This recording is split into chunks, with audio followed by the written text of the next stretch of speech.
Happy Thursday, everyone. Welcome to Keep It Real with Testa and Neal. I'm Shea Neal, alongside with me, Parker Testa. Appreciate you hanging out with us here on WWSU 106.9 FM or our YouTube channel. However you're hanging out with us, we do appreciate it. Parker, how are you? We got a lot of show to get into today. I mean, we've had a really good week. We've had good content every day.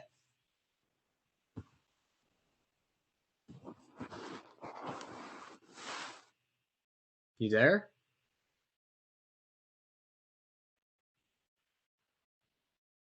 Yeah, it's been fun. We're having a blast, and What the heck's it's been a happening fun there? week. We had our ice cream tour. I don't know what that was. I think you're cutting in and out. Huh. That's odd.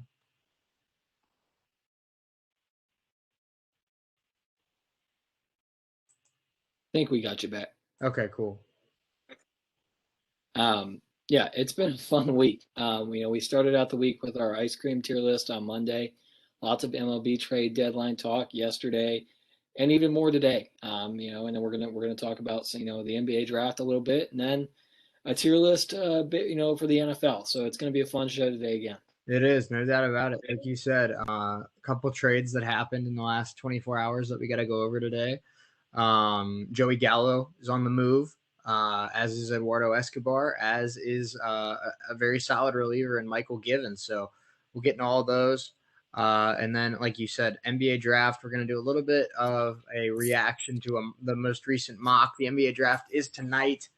So we'll go over the mock and let you know our thoughts on who goes where in the lottery. We're going to only do 15 picks because, I'm not going to lie, I really only have paid attention to the top 10 or 15 players in this class. So, and then in hour number two, like you said, really exciting tier list today with the top NFL wide receivers. So we're talking Tyreek Hill, Devontae Adams, Stephon Diggs,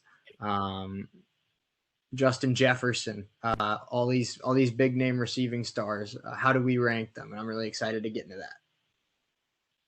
Yeah, I am too. There's Devontae Adams is going to be back with the Packers, we think. So he's certainly one of the NFL's best, as is Hill. So many guys that we're going to go over and talk about here for a little bit. So it's going to be a good one. Yeah, it is. Let's get started with some MLB talk. It is, it is trade deadline week, and that's kind of the talk of the town right now. But we'll start off with the first trade of the day today, and that was Michael Givens being traded from the Colorado Rockies to the Cincinnati Reds. That took place about noon. Noon. I almost said noon o'clock. Noon on Wednesday. Michael Givens heading to Cincinnati. The Reds sent two minor league pitchers in Case Williams and Noah Davis. They DFA'd Josh Osich to make room for Givens on the 40-man roster. But Givens is a guy, Nick Krall, Reds GM, Nick Krall said Michael Givens is a guy who's pitched in a setup role. He's pitched a little bit in a closer role, and he's been very successful in that role, being able to lock down games that we need to lock down. If we would have been in that position, we would have been a lot closer to first place than we are right now.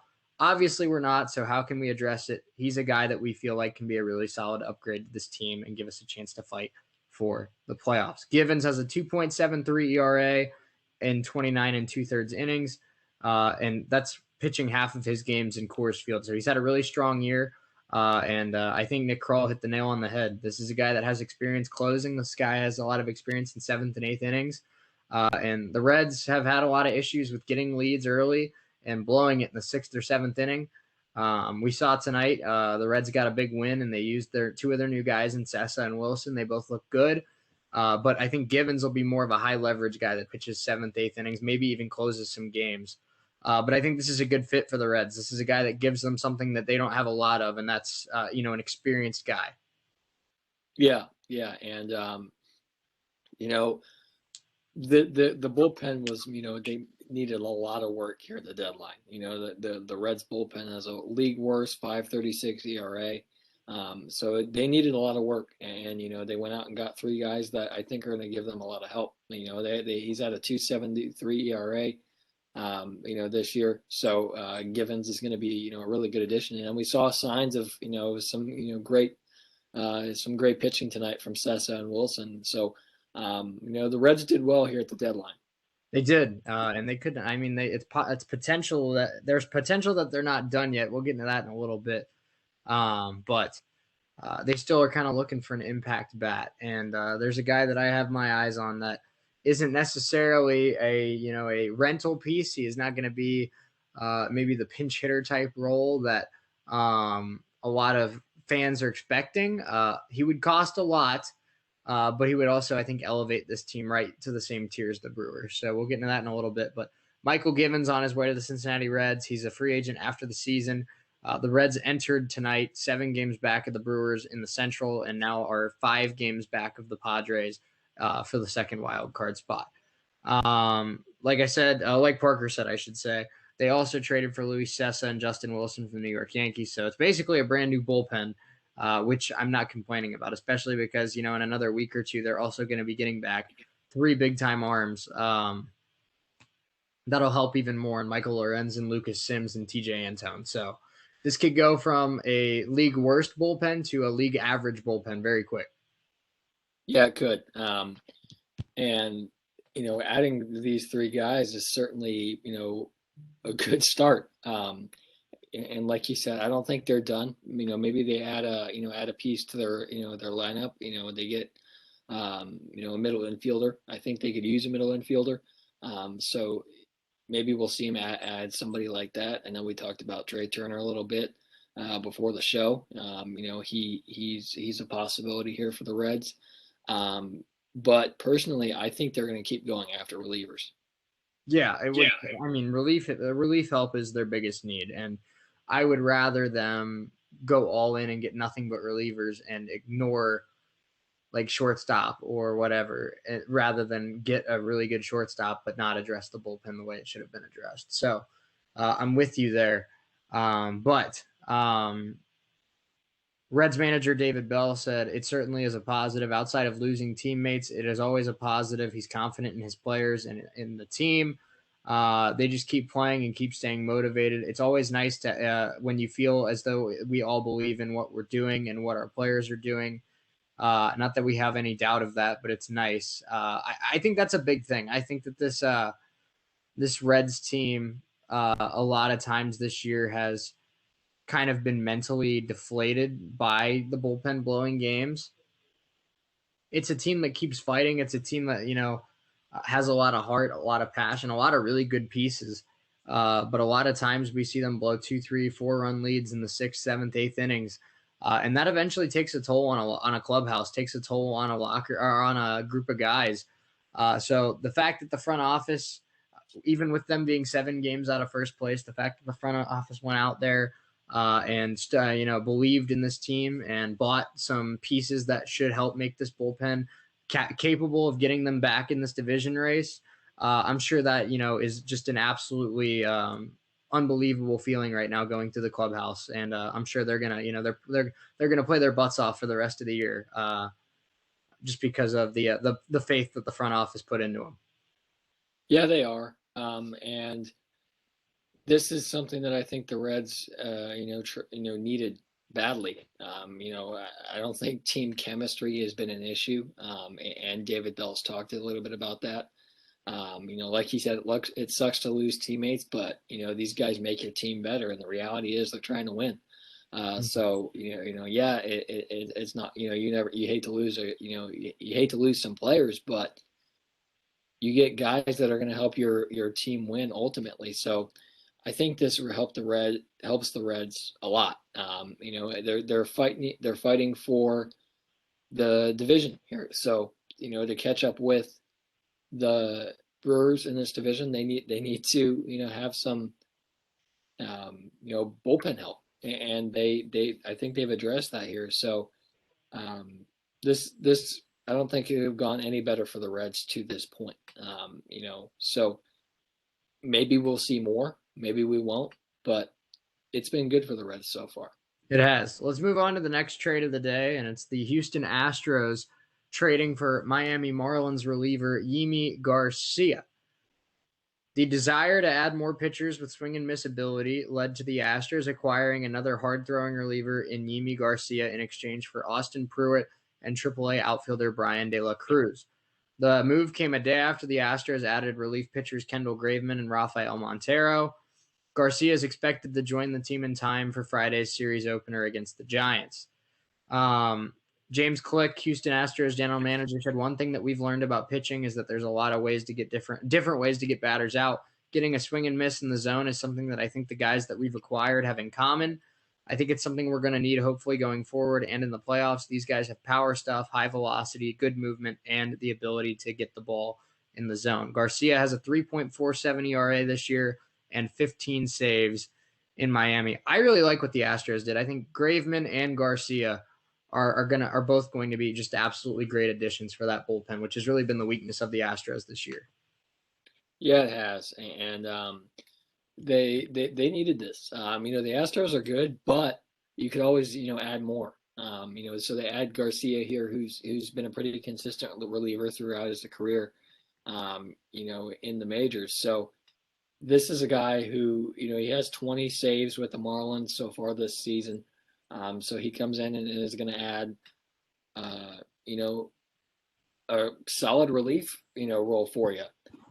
So this trade is one that I like. You send De La Cruz back to Miami, so they're gonna, I think you give up prospects, and it sucks to do that, especially the ones that you like. But if they benefit your team, it really depends on the team. If you're trying to win now, you don't care about those prospects. You can always find other ones in your farm system that can be developed. But if you're worried about the future, that's where we see these teams kind of hold back a little bit and say, hold on here, what do I need to give up for this? Do I want to give up for, people for this? Is this worth it?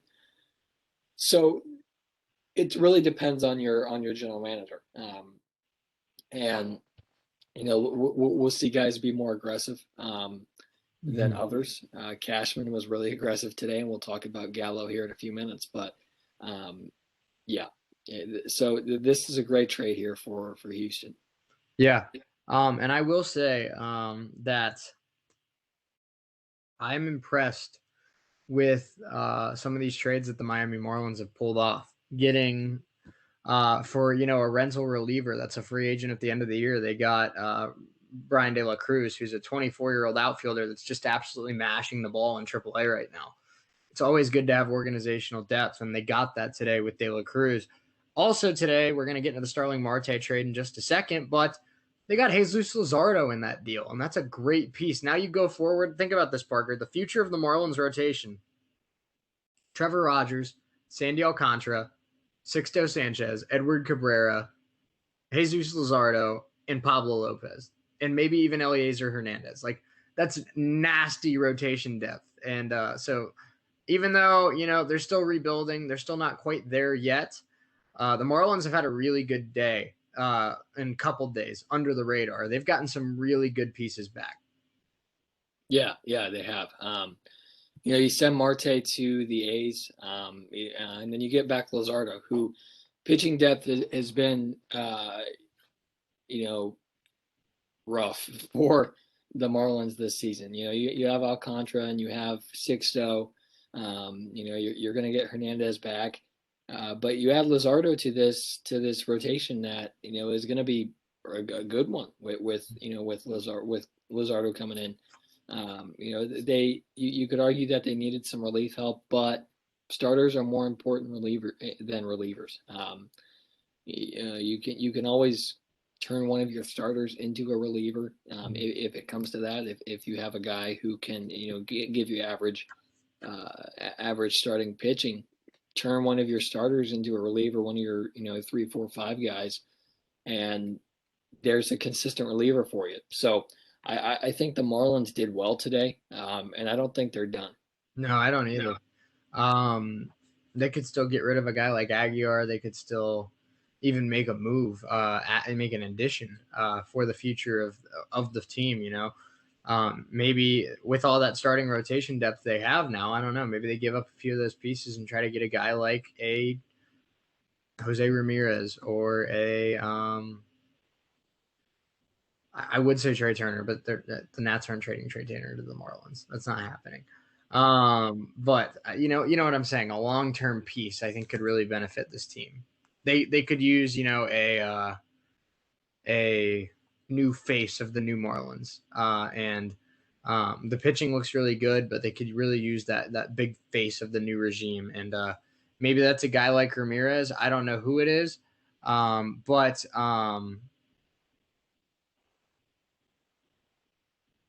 I think the Marlins have the assets in place not to make that a possibility. Yeah, they do. They haven't had most teams have a face. The Marlins don't have a face, unless it's Derek Jeter, who's one of the owners. And it's pretty sad when the face of your organization is the owner. You look for that player, that one guy who stands out more than anybody else. Marlins don't have a guy like that, and they haven't had a guy like that in a while. You could argue that it was Marte, but not anymore. So they need a guy that is a pretty solid player that can be with your team for years to come. So maybe they make a move for a guy that we're not expecting. We could see something that comes out of left field that no one's really expecting. So maybe the Marlins get a guy like you said, like Turner. Not going to happen, but somebody of that caliber. Yeah, for sure. Let's get into the Marte trade a little bit more. We talked about the Marlins side of it getting Luzardo, but the Oakland A's get Starling Marte from it, and that's a big domino that fell earlier today. Uh, A's general manager David Forst said, "We felt like Starling was the best position player out there. It's not easy to trade a player like Jesus, but bottom line, we've always said when the team in this clubhouse performs and puts itself in this position, it's on us to try to do whatever we can to help them." Marte was one of the most discussed players on this year's market. He has a career high 860 OPS, 7 home runs, 22 stolen bases, and has also been a very solid defender with 5 outs above average in center field. He was linked to teams like the Yankees, Giants, and Astros, but the A's instead sealed the deal. Bob Melvin said, "Not only does it give us a bat and solid defense, it's also a dynamic. He's also dynamic athletically. His runs dynamic. He steals bases. He does everything. This is a big time player, and it adds to our team now for sure." I think this is a great fit for the A's. Now, did they give up a little bit too much? Maybe. Jesus Luzardo could end up being a stud, and a lot of people know that, and I think the Oakland A's know that. But they're going for it. I respect it. And Starling Marte is going to be a huge piece for the Oakland A's. He is. How they use him is the question here for me. Because their outfield right now is Kana, Laureano, and Stephen Piscotty. And Piscotty being the worst of those three. Do they use him in right field? Kind of platoon Piscotty and Marte in right field? Does Marte kind of be a fourth outfielder type role in that, where he comes in and every third or fourth day and provides you a solid bat for you? So how does Bob Melvin use him is important for me. I think he's going to be he'll be a solid player for sure in Oakland, but how are they going to use him is the question for me. Yeah, it'll be interesting for sure. It's going to be uh, compelling. I don't know if the A's can Canna play shortstop. I know Pinder can. I don't know if Canna can't or can. I know Canna's kind of one of their super utility guys, but if Canna can play shortstop, maybe that's their move. Maybe they move Canna to the infield with Olson and Chapman, and then they give Marte a spot in left field with Laureano staying in center. It'll be interesting to see what they do. I do know though that they will find a spot for Starling Marte, and he will be playing almost every day. Yeah, they'll find a spot for him. You don't trade a guy like Luzardo away to put a guy on your bench. You just don't do that. So they're going to find a spot for him. Where that spot may be, who knows? They'll move around the lineup a little bit. But they'll find a spot for him. They sure will. Let's get to the Milwaukee Brewers trading for Eduardo Escobar. Tonight, National League All-Star Eduardo Escobar was acquired from the Diamondbacks for a pair of prospects. Cooper Hummel, and infielder Alberto Ciprian. Escobar is fifth in the National League with 22 home runs, sixth with 65 RBIs, and he's heading to Milwaukee. Escobar told reporters, at the end of the day, it's a new opportunity for me. I'm so happy that the organization in Milwaukee is giving me an opportunity to help the team. You saw me every day here playing really hard. I'll do the same thing over there. I'll make people happy there too. I'm going to play 200% every day. He added, I'll be focused and play hard every day and help Milwaukee win the World Series. He's switch hitting, very versatile. He can play first, second, third, short, and even a little bit of left. He'll give Craig Counsell another player capable of bouncing all over. And he's expected to be particularly useful at third base against right-handed pitching and first base against left-handed pitching. Brewers have had a lot of issues at first base this year. Escobar is hitting 246 with a 300 on base percentage, but his OPS against lefties is well over 900. As much as I hate to say it, because the Reds are chasing the Brewers, this was a really good move for the Brewers. They now have a lot of stability at their corner infield, which is what they needed. And Eduardo Escobar is going to be really nice against righties at third base to kind of get a platoon with Urias. And then, like I said, they'll have him play first base against lefties because really all they have in terms of an option there is Rowdy Tellez, who doesn't hit lefties very well. Keston Hiura has been a big letdown this year, but this is a great move for the Brewers. Their pitching's really carried them so far. Their offense has been mediocre at best, but a big step in the right direction to fixing that offense is adding a guy like Escobar. Yeah, it is. Escobar has been a part of, a D-backs team that's not good at all. And so, they're going to send him to Milwaukee, who's going to use him well. He has 22 homers this season. And he's been pretty consistent for Torey Lovillo in Phoenix. So I think this is a good trade for Milwaukee.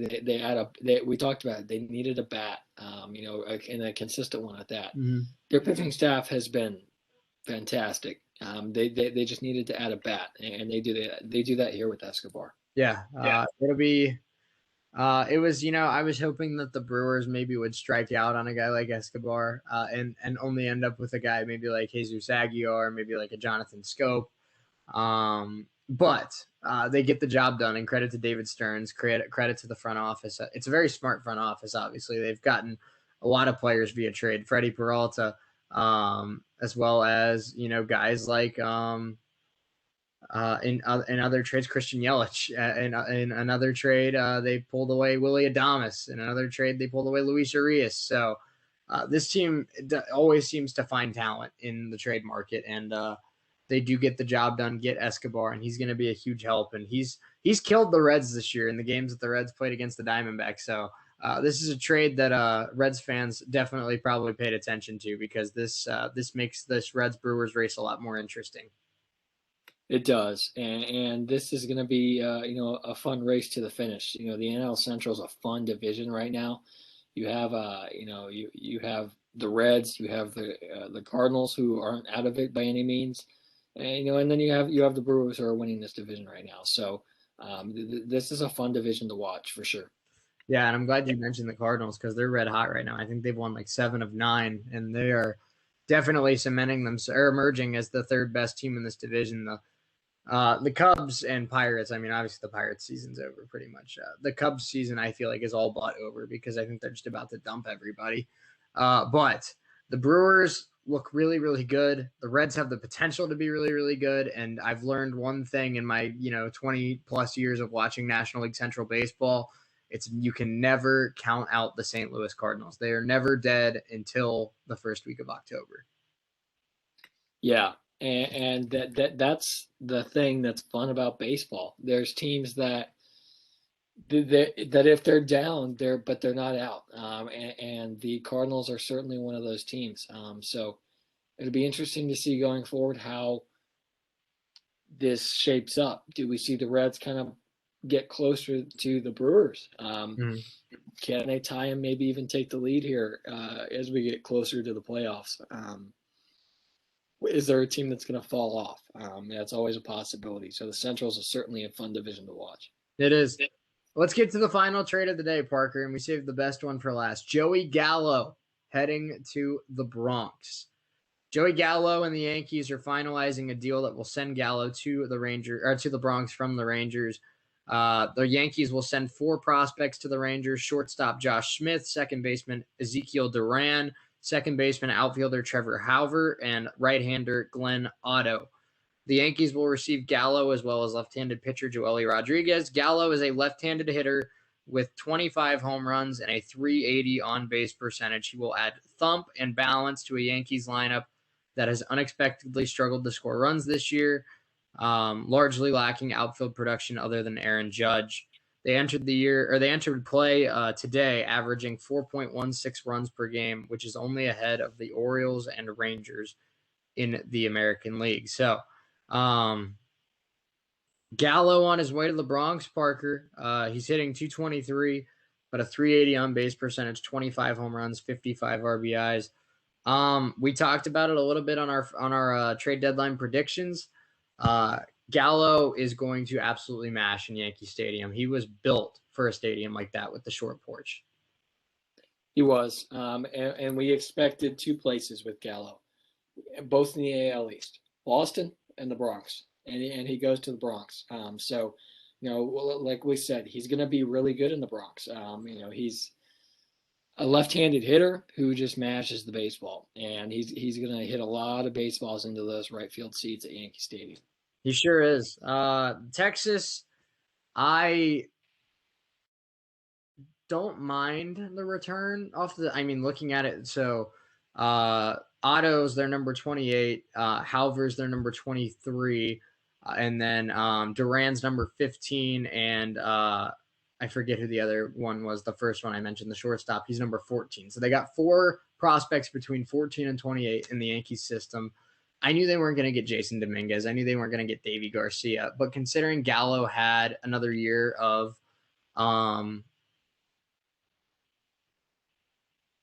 contract arbitration after this season, I'm just a little underwhelmed that Texas didn't get a top 10 prospect, even a top 5 prospect for this deal. But I guess they'd rather have more mid-tier prospects than less high-tier prospects, and they'd rather take a chance on the numbers game, which I can respect. I don't think it's a bad return by any means, but I'm impressed that Cashman was able to get this deal done without having to give up one of his top 5 prospects. I am too. You try to trade for a guy like Gallo, you're expecting, hey, I want your 3rd prospect and your 7th prospect for Gallo. That's reality, and that's what we expected. But props to Cashman that he was able to pull it off without giving up too much. Yeah, it's really unbelievable that he was able to do that. It's because this is basically Cashman's last ditch effort, Parker. Where if Gallo balls out in New York, this could save Cashman his job. This could revive the Yankees into the playoffs. If Gallo doesn't hit well, if this doesn't work out, and they gave up 4 top 30 prospects for a guy that hits under 200 or whatever, and this team misses the playoffs, this is going to be the last trade Brian Cashman ever makes, because he's not going to keep his job if this Yankee team misses the playoffs.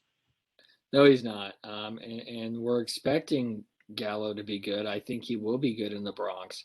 But if he's not, like you said, we may see Cashman, get the boot. Absolutely. So a lot of big trades today, Parker. I mean, we had some minor ones, a couple of relievers going around, but Marte, Gallo, and Escobar all go within about 6 hours of each other. So big day in the trade world, and a 3rd consecutive day that Javier Baez did not play for the Chicago Cubs, and that tells me that a Baez trade is coming very, very soon.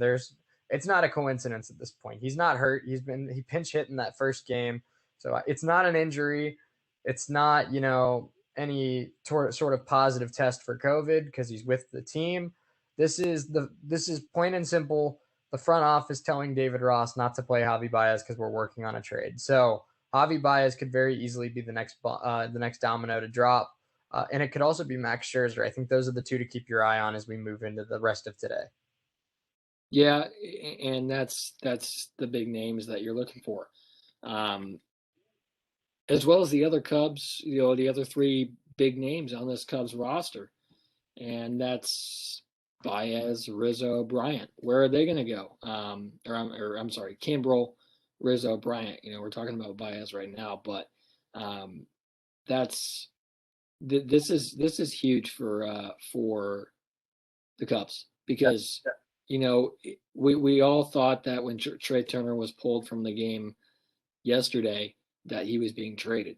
Of course he got he tested positive for COVID, but um, we thought he was going to be traded, and that's been a common sign that if you're pulled from the game or if you're scratched from the lineup, you're being traded. Um, but that wasn't the case with Trey Turner yesterday. But it's still a possibility that he's on the move. He's made it known that he wants out of Washington, and he also has said that he doesn't want to go to the West Coast. So, like we said earlier, could he go to Cincinnati? Could he go to New York and play a different position? Who knows? So, this next couple of days, I think, is going to be more fun than the last few have been. Right, no doubt about it. And I mean, the Cubs play the Reds at 2 o'clock on Thursday, so it'll be interesting to watch that game, see if I mean, we're at the point, Park, where we're on hug a watch. Or we're on hug a watch now. So, you start to see players in the dugout start to hug all their teammates. You know what that means at this point. So, it'll be interesting to watch that Cubs game this afternoon against the Reds. See if guys like Bryant, Rizzo, Baez, any of them are pulled from the game. Because we know what that means. And if we see a guy like Kimbrel or, Davies or whatever start to give some handshakes and hugs in the dugout, we know what that means too. Yeah, we do. It's common sense, I think, for baseball fans to when a guy is, like you said, hugs, handshakes, whatever it may be, he's leaving the city. So we'll keep an eye out for that. If you're watching baseball and see a player kind of give handshakes and hugs all around, now Right. he's going to a different place. So I'm really interested to see how this works out for not only the Cubs but the rest of baseball. Me too. All right, Parker, we got about a half an hour left here in hour number one. Let's move on to the NBA draft talk. I mean, the NBA draft's tonight. So I'm excited for this. We're going to go through pick by pick and just kind of react to the final mock draft before tonight's NBA draft. So we appreciate you hanging out with us here on WWSU 1069 or our YouTube channel, however you're hanging out with us. It does, mean the world to us that you choose to spend part of your weekdays here hanging out with us. So on the clock tonight, Parker, when the draft starts, the Detroit Pistons have the number one overall selection. And they have in this mock draft, basically they've had it the whole time, Cade Cunningham, point guard, Oklahoma State. Cade Cunningham, 6'8", just an absolutely unbelievable athlete. Cunningham visited the Pistons last week, watched a Tigers game, did a very light workout, but he's basically been, the number one, the likely guy to be the first overall pick for a while now. And it would be extremely surprising if the Pistons didn't take him number one overall tonight. So I think this one makes a lot of sense, and I don't have a lot of argument with it. I think there's a 98% chance that the Pistons go Cunningham number one. Yeah, that it's looking that way. The front office has tried to hint that they're looking at other options, but it's not fooling anybody.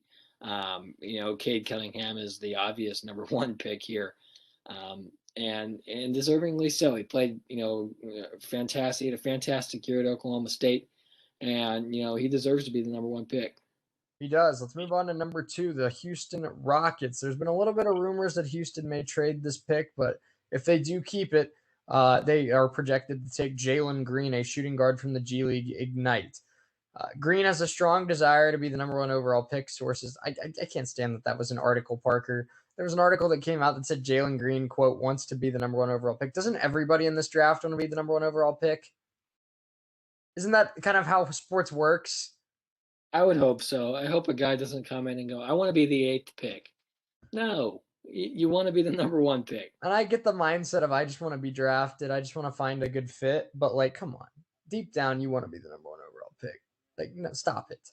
You can when you get drafted 25th overall by the Memphis Grizzlies, you can say, "Oh, I wanted to be a Grizzly this whole time. This is a dream come true." No, no, you wanted to be picked number one overall by the Pistons like an hour ago. Stop it.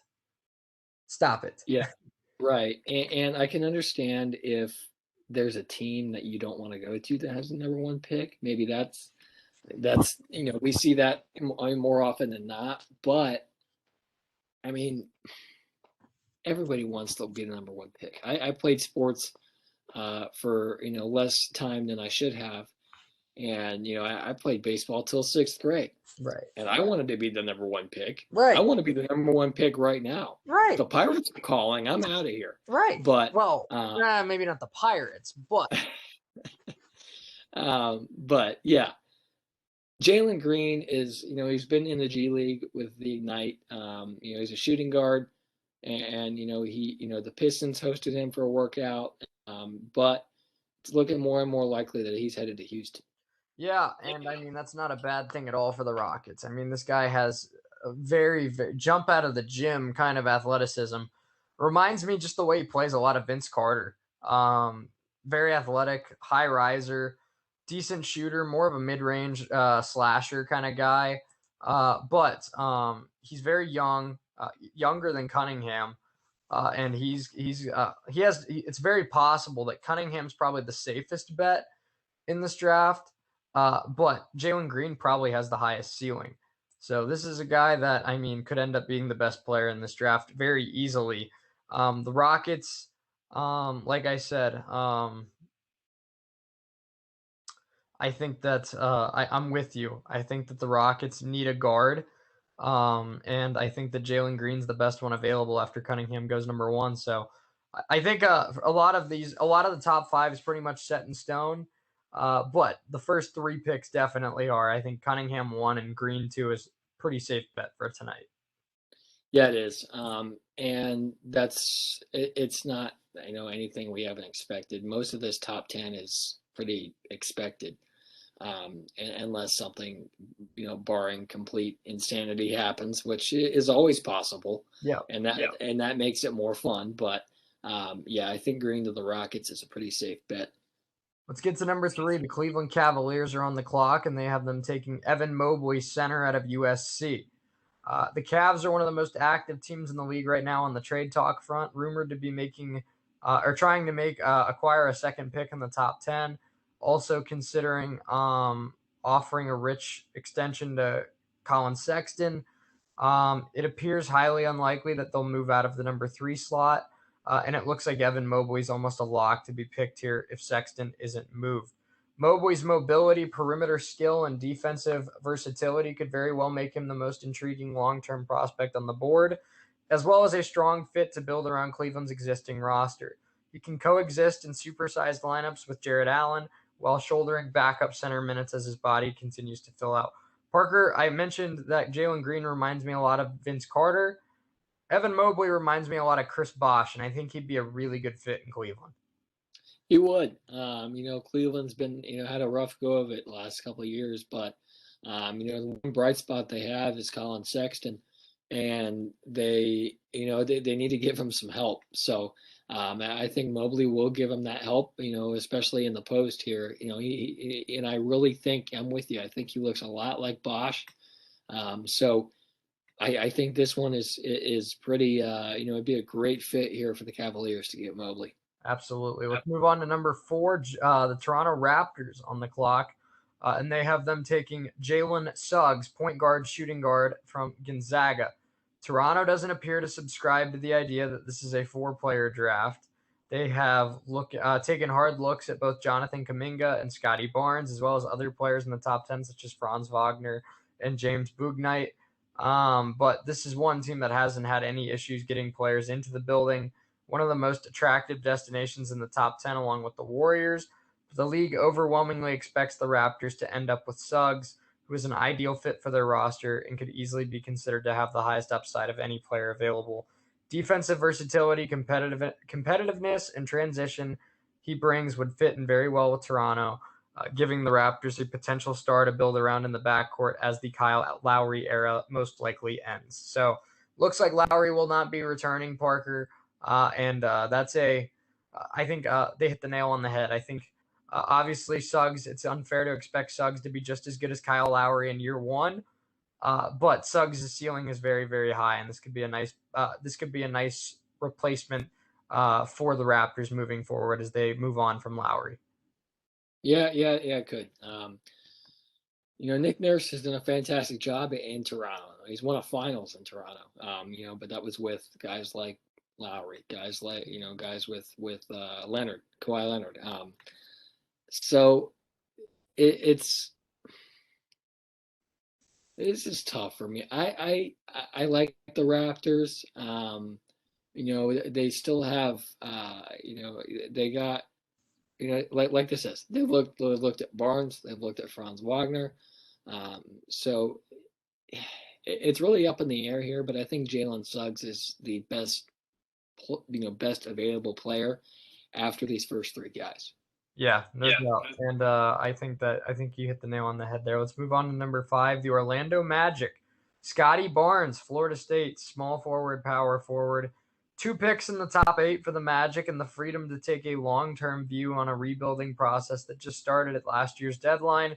The Magic could go in several different directions on draft night. With that said, the league has largely locked into the idea that the Magic will start their draft night by selecting Barnes, who represents the type of culture setter that the franchise needs to help elevate all of their young players, including those yet to be acquired. Barnes has winning spirit, toughness, work ethic, defensive versatility, and playmaking ability that would make him a seamless fit alongside many parts already in place.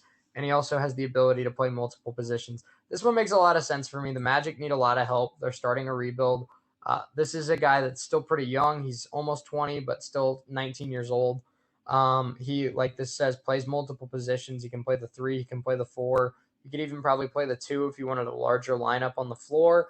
But this is the kind of guy that's going to be very versatile, very adaptable in a lot of different schemes with a lot of different players. So this is a great guy for the Magic to start their rebuild with because I think he'll fit in a lot of different ways. And he's a guy that's a good teammate. He's a good competitor that loves to win and loves to play hard. And that's exactly, I think, what Orlando is trying to build. Yeah, I think so too. Scotty Barnes was great at Florida State. He's a bigger player. He plays, the 3 and the 4. Like you said, he can even play the 2 if you need him to. So I think this is a great fit here for the Magic. They've been looking for a player that can kind of be the face of the franchise, and I think Barnes can be it. I do too. Let's move on to number 6, the Oklahoma City Thunder. They have them taking James Bouknight from UConn, a shooting guard. Bouknight has helped himself as much as any prospect in the pre-draft process. He shot the lights out at his pro day and proceeded to have a strong momentum in private workouts. The Thunder have been high on him for a long time, going as far as to inquire about the possibility of him entering last year's draft, something he decided not to do. Every NBA team is looking for the type of versatility and scoring that Bouknight's ceiling suggests he can become, and his fit alongside Shea Gilgeous-Alexander appears to be strong. He is a little bit older. He's almost 21 years old. Jonathan Kuminga is also a candidate here, and the Thunder reportedly have visited him twice in Miami.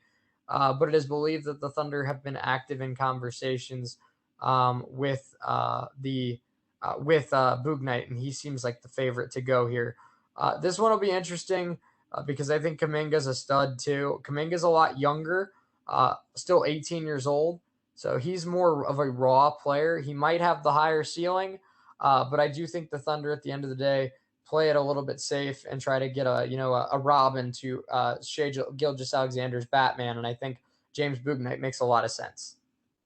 He does, and this is a team that they've kind of been lost since they lost Westbrook. So they're trying to find another guy to kind of take the reins here a little bit, and I think Bouknight can do that. He's certainly a talented player, guard at UConn. So I think he's going to be a really strong player here for Oklahoma City if that is indeed where he goes. Number 7, the Golden State Warriors. This is an interesting pick, Parker, because they're going to have Klay Thompson back. They still have Steph Curry. They have Draymond Green.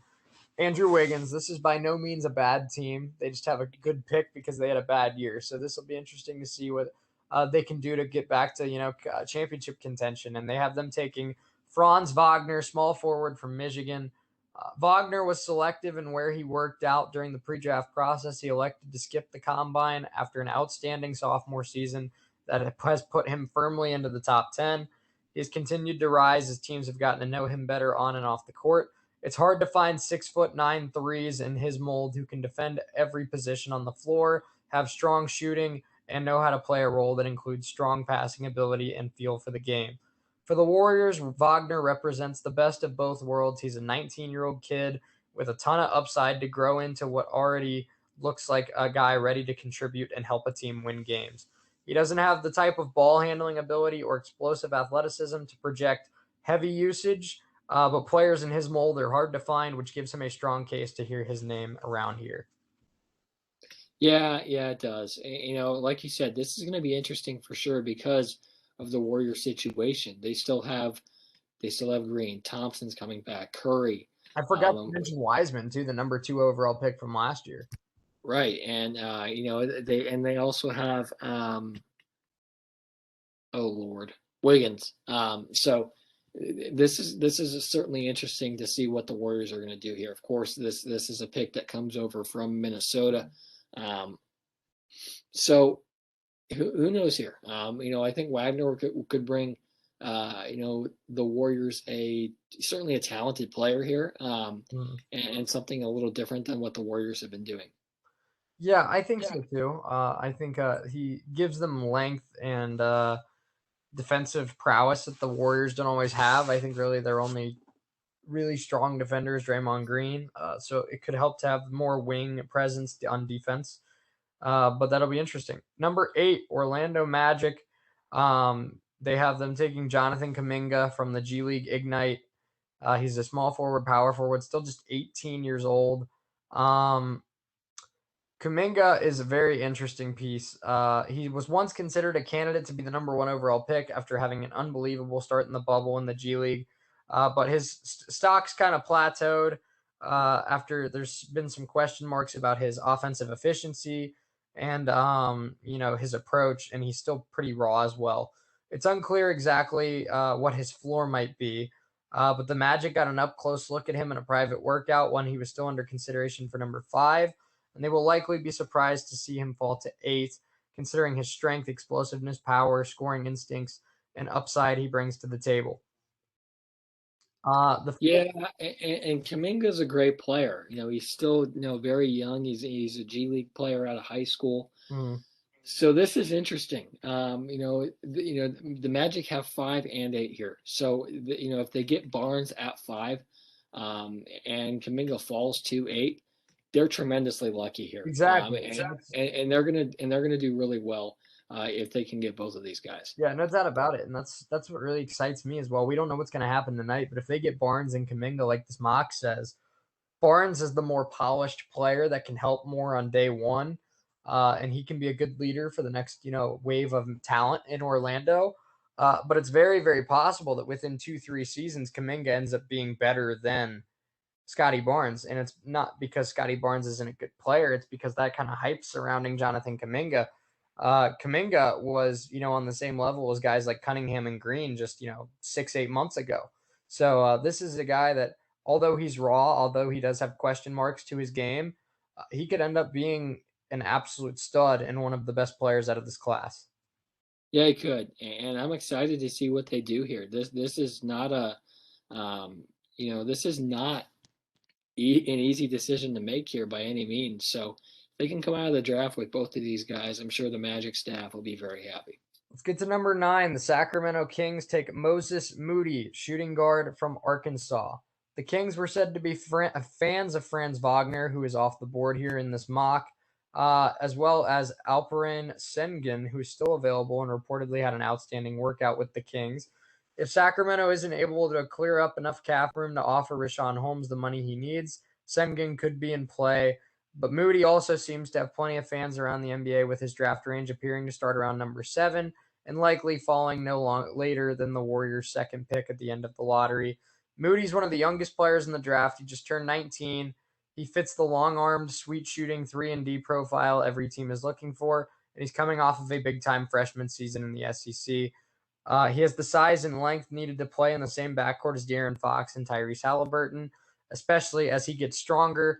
The Kings are being aggressive in trade talks, and there's a chance they won't be making this pick tonight. But if they do, I think Moody's a great fit for the Kings, where they have Fox at the 1. As of now, they have Halliburton at the 2, but Halliburton's a pretty big guard. They could move him to the 3, or it's possible Moody's still 19 years old. He could put on some weight and move to the 3 as well.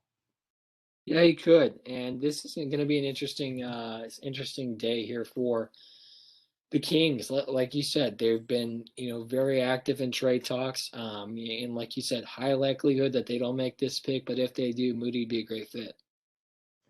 Let's move to number 10, the Memphis Grizzlies. They have one of the best, one of my favorite Parker players in this draft with this pick here, Josh Giddey. He's a point guard from Adelaide. Only 18 years old, but the Grizzlies just traded for this pick a couple days ago in that trade with the Pelicans, where they got Steven Adams, Eric Bledsoe. The Pelicans walked away with Jonas Valanciunas. Franz Wagner has long been rumored as a favorite of the Memphis front office, but like we said, he went off the board. Giddey is a player that I'm really excited about. He had a big time showing with the Australian national team in an exhibition game in Las Vegas. And he's one of the best passers in this draft. And he's a 6'9" point guard, Parker, with outstanding versatility on and off ball. And as he gets older, he's only 18. He should improve his shooting and his defending as well. But a 6'9" guard with outstanding passing ability, what he could turn into, even if he doesn't end up being a shooter, being a strong defender with that kind of passing vision and being 6'9", Memphis could have their own Ben Simmons with this pick. Yeah, they can. A 6'9" point guard. That's LeBron James. I know they have John question Morant. mark. Right. But right. It'd be a great fit. With Morant here in Memphis. He's a great player. Still just 18 years old. So they have time to develop him into.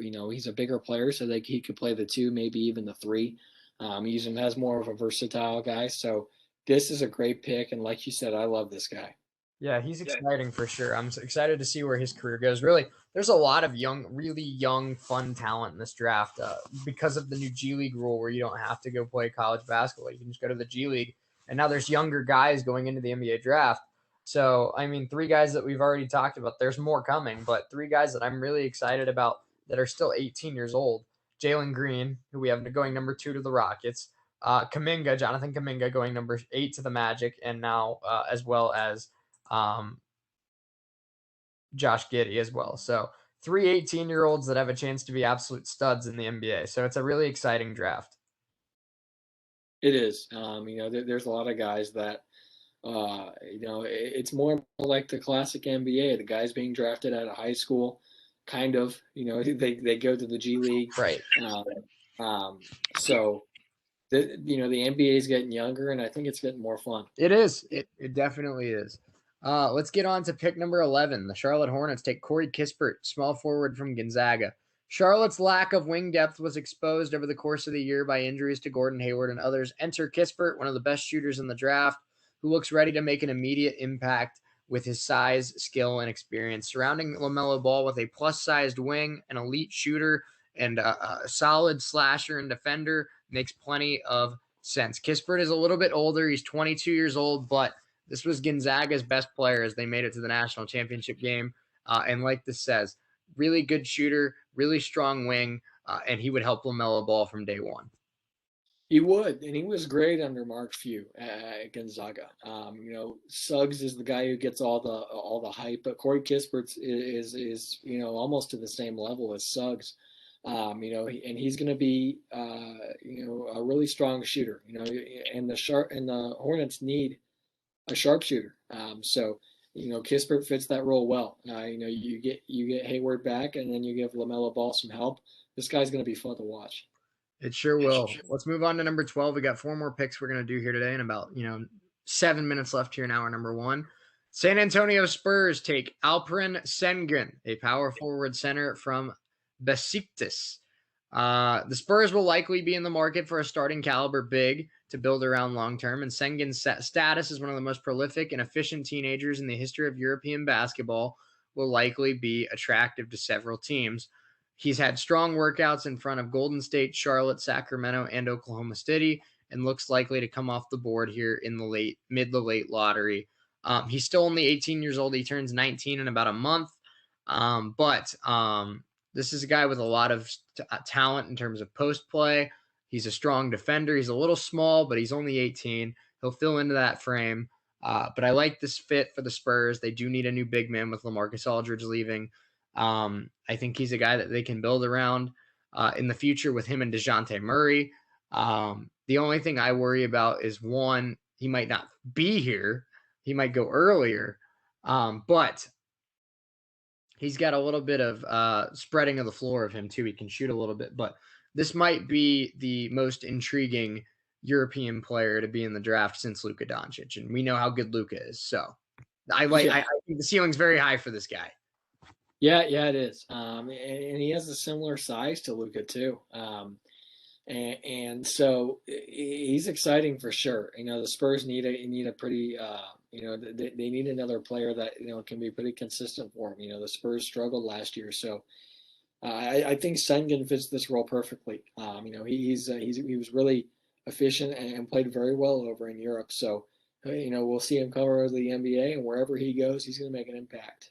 No doubt about it. Number 13, the Indiana Pacers take Davion. Is it Davion or Davion? I'm going to say Davion.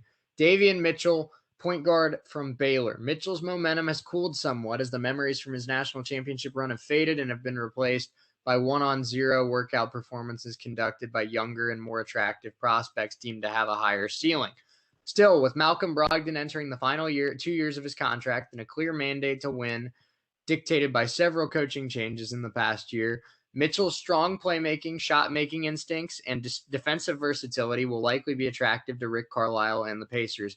Davion Mitchell is almost 23 years old. He's one of the oldest players in this draft, but he did win a national championship as the starting point guard for Baylor, and like this article says, really good defender, really good leader of a unit, and he could probably be, a really solid sixth man year one and the starting point guard for the Pacers down the road. So I like the fit. Yeah, so we hope. The Pacers did what I wanted them to do first. Find a quality head coach. They did that. They got Carlisle. I'm thrilled with that. Mm-hmm. Next issue. Find players that work well together. For whatever reason, the Pacers have always had struggles with team chemistry, especially last year. None of the players liked Bjorkgren, especially Malcolm Brogdon, who's a bit of a drama queen, to be honest. This is big here for the Pacers. They need to add a couple guys in this draft that can come in and have an immediate impact. The NBA is opposite than most sports. They have their draft before free agency. So what are the Pacers going to do here in the draft is kind of going to set themselves up for a plan for free agency. So Mitchell's certainly a talented player, like you said, one of the oldest players in this draft. But I think he'll add some talent here if he is indeed who the Pacers go with here tonight. So Kevin Pritchard, Rick Carlisle, Herb Simon, if you're out there listening to the show, which I know you're not, but if you are, please don't mess this up. Well, and I think personally for me, and I think a lot of people feel the same way, a thing that is important for me, obviously age is a big thing in the NBA draft. Guys that are 18, 19 will always get, more praise than guys that are 22, 23. But you can't technically evaluate. You can't put a number on winning. And Davion Mitchell went to a Baylor team that was average at best when he got there. And when he left, he was the starting point guard on a national championship team. So you know what that tells me, Parker? It tells me the kid's a winner. And that's the kind of guy. We're both Pacers fans. I want guys that play well together. I want guys that are talented basketball players, but I also want guys that are winners. And I think Davion Mitchell's a winner. He's a talented player, but everywhere he's gone, he's won, and that's something that I want in Indiana. I do too. And winning is something that the Pacers haven't seen in 10 years. So they need to get a couple guys here in this draft that can, make an impact. I haven't liked I liked the Stanley pick last year. Goga Batadze was okay, but you need to do better here. Yeah. I think Mitchell will bring them some talent if they do pick Mitchell here. So we'll see what they do. We will. Let's do number 14. The Golden State Warriors take Chris Duarte from a shooting guard from Oregon. The Warriors have a delicate timelines dictated by an aging roster and Steph Curry's expiring contract next year, which might make it difficult to add another teenager to the roster, especially after possibly selecting one at number 7.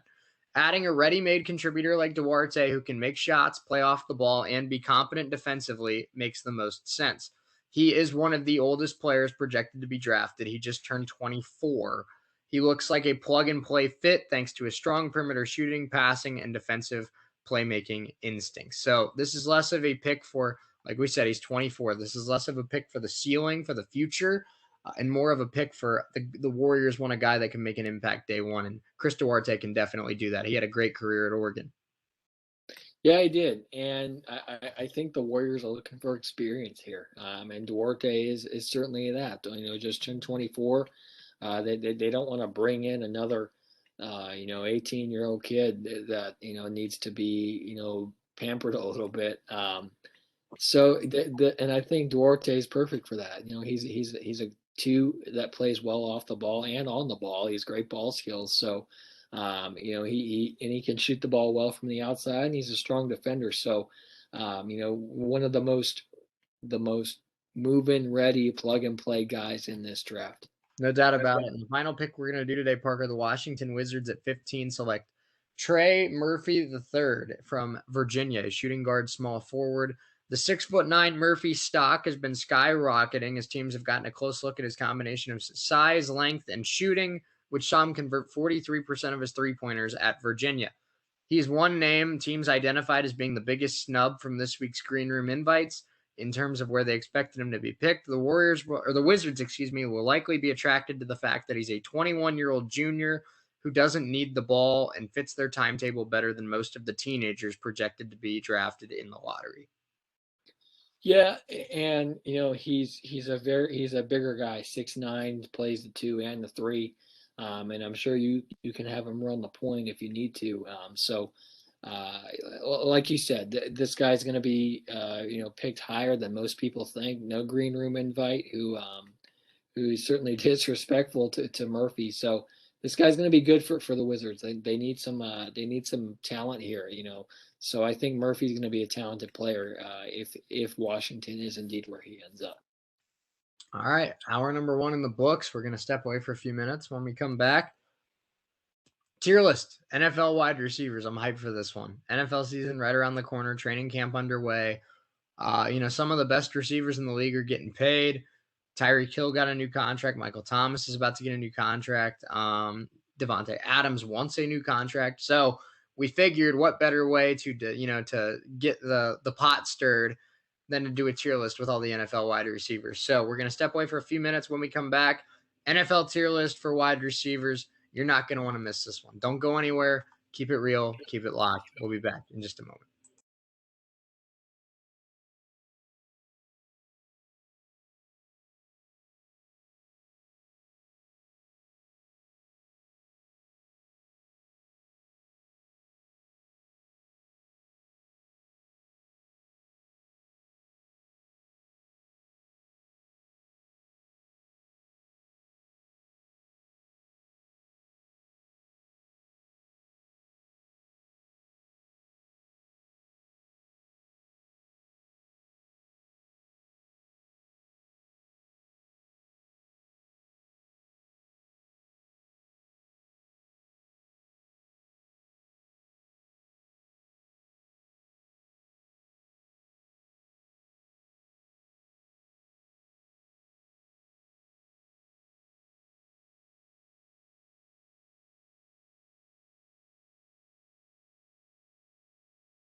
All right, hour number 2 here of Keep It Real with Testa and Neal. How are all of you? We appreciate you hanging out with us here on WWSU 106.9 or our YouTube channel.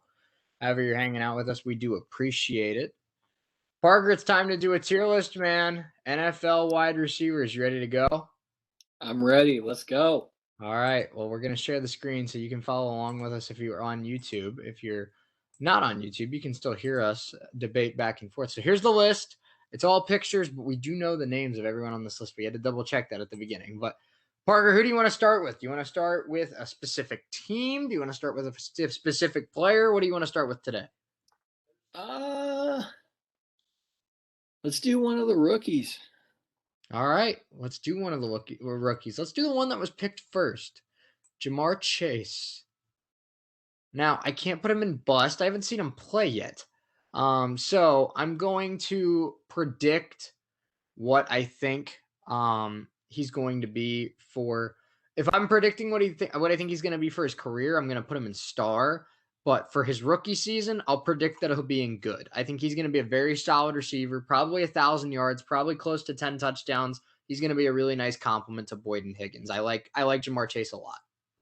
Yeah, I'm in a similar boat. He was good at LSU, and I think he'll be good, in Cincinnati as well. He's going to be in the good tier for me. I think that he's going to be, a pretty good number two here.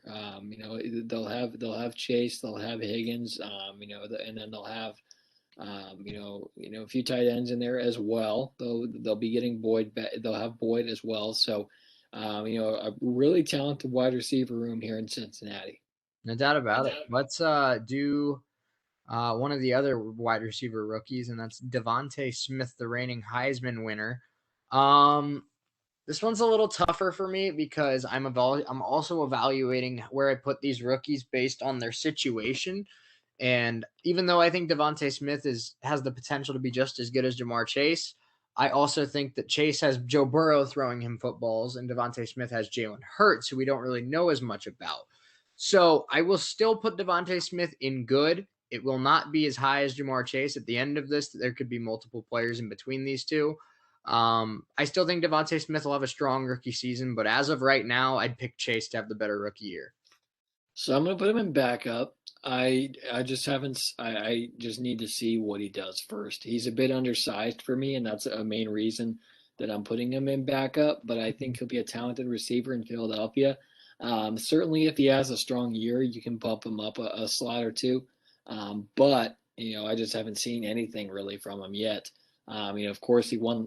He won the Heisman, but yeah, I just need to see what he does here first for me. So it's backup. Let's do a guy who was, one of the top rookies in the draft last season. That's Chase Claypool. Claypool, I like his size a lot. 6'5", good speed, great leaping ability. He's a really good deep threat wide receiver. I hate that he plays in Pittsburgh. He's not the star that Steelers fans think he is yet, but he's very good, and he's going to be the highest ranked receiver I have so far. Yeah, yeah. I'm with you. He had a really strong start to the year, dropped off a bit, as we got closer towards the end there. But he's going to be at the top of good for me as well. Yeah, he had a strong start and he played really well. And I think he'll do that again this season. Let's get let's move on to I want to do the Cleveland Browns. I like both of these receivers on the Browns that we have on this list in Beckham and Landry. We'll start with Beckham. Beckham, 4 or 5 years ago, we'd put him in superstar. As of right now, I'm going to put him in star. I still think he has the potential, the talent to be a top 10 receiver in the NFL. I don't think he is at this moment, but he says he's moving around good. He said his knee feels good. I still think he's a star wide receiver in the NFL. He might be towards the end of star for me when this is all said and done, but I still believe in Odell Beckham. So do I. I think the guy we'll talk about next, in Landry, I think he's the better player. I'd have him higher than Beckham, but I still think Beckham's a lower level star in this league. Yeah, and you read my mind. Jarvis Landry, I'm going to put right ahead of Odell Beckham because Beckham may be the flashier name. Beckham may get more of the credit, but Jarvis Landry is one of the most consistent, if not the most consistent receiver in the NFL. every single season, putting up strong numbers in terms of catches, in terms of yards, in terms of touchdowns. He had a great start to his career in Miami, and then ever since he's gotten to Cleveland, he's only raised it to another level. He's undisputably, without a doubt, the leader of that Browns offense with Baker Mayfield, and Jarvis Landry's been a great fit in Cleveland.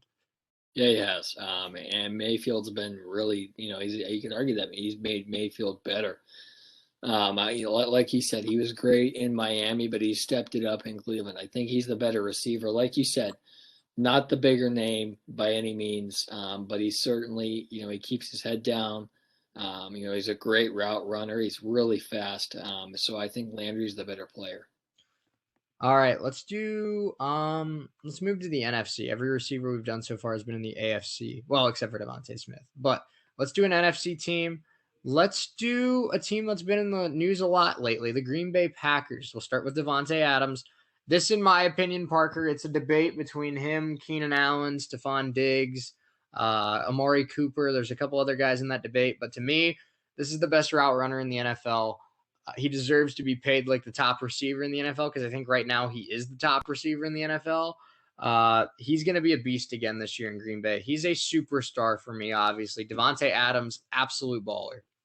Yeah, no doubt about it. You could make the argument that he's the best receiver in football, and I think he is. Him and DeAndre Hopkins are two guys that I think are the best receivers in football. And he's a superstar. And I think, the Aaron Rodgers situation is one that, the Packers are, keeping an eye on, of course. As is the rest of the league. So I think Devontae Adams is, a superstar for sure. And then the other Packers receiver we have on this list, Allen Lazard. Lazard is, I'm going to put him in backup, but I will say that I don't think he's a career backup. I like his size. He's very similarly to Chase Claypool, 6'5", good speed, good deep threat. Claypool's obviously had a little more experience, a little more, reps on the field, and therefore Claypool ends up in good. I think Lazard has the potential to end up in good, though. So he's in backup for now. But he should get a lot of chances this year in the Green Bay offense, and I wouldn't be surprised at all if Lazard took a step forward. I wouldn't either. He had a really good year last year. So I like Lazard a lot. I'm not going to put him in good. I'll put him in backup as well. I'd probably I'm going to put him ahead of Devontae Smith, of course, because he has more experience. But I think Lazard's certainly talented. Like you said, he's not going to be in backup for his entire career. I think if Adams has an issue and ends up leaving, Lazard's, I think, the number one guy in Green Bay. Yeah, me too. I think him and I think the Packers kind of always envisioned MVS being that number 2 to Devontae Adams and Marquez Valdez-Scantling, but it's really been Lazard. And so I think he definitely has a chance to make make a statement moving forward in Green Bay. Let's do one of my favorite teams in the league for this upcoming season that I love. I'm really excited to watch this team, the LA Rams. And we'll start with Robert Woods, Parker. Robert Woods is a tough one for me. I want to put him in star. I'm really considering it. But I think I'm going to want to put Cooper Kupp higher. So I'm going to put him at the top of good. I like him better than Claypool. He's had a more consistent career. Claypool's obviously only had 1 year. But I know Robert Woods is going to deliver good numbers year after year. So as of right now, Robert Woods is going to be the best receiver I have in good. He's like good plus. He's really a really strong receiver for LA. Yeah, like you said, if we had an in-between tier, he'd be in that. And I'm with you. I think Cooper Kupp's the better receiver. He has more of a ceiling. So Robert Woods, like you said, at the top of good for me. He's certainly a great player, but I think Kupp's the better player. And it's crazy to think about, Parker. Robert Woods was, kind of a depth receiver, like a third or fourth string guy in Buffalo. It's unbelievable what he's turned his career into out in LA. Yeah, it is. He's played very well under Sean McVay, and I think he's going to even play even better this season with Matt Stafford. No doubt. And I'm not, knocking anything with Jared Goff by any means. He went to a Super Bowl as a starting quarterback, but I think Stafford's obviously the better player than Jared Goff. So I think that Woods is going to have a better, even better season than he has in the past with Stafford, throwing him the ball.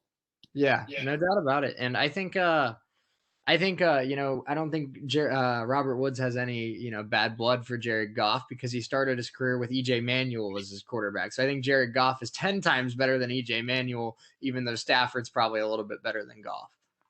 Yeah, he is. And you upgrade from Manuel to Goff, and you upgrade from Goff to Stafford. So I think Woods is bound to have a solid year. Let's do the defending champs, Parker. The Tampa Bay Bucks. We'll start with Mike Evans. Mike Evans is a superstar for me. One of the best deep threats in the NFL, 6'5", one of the best leapers in the NFL. He can go up and get it against any corner in the league.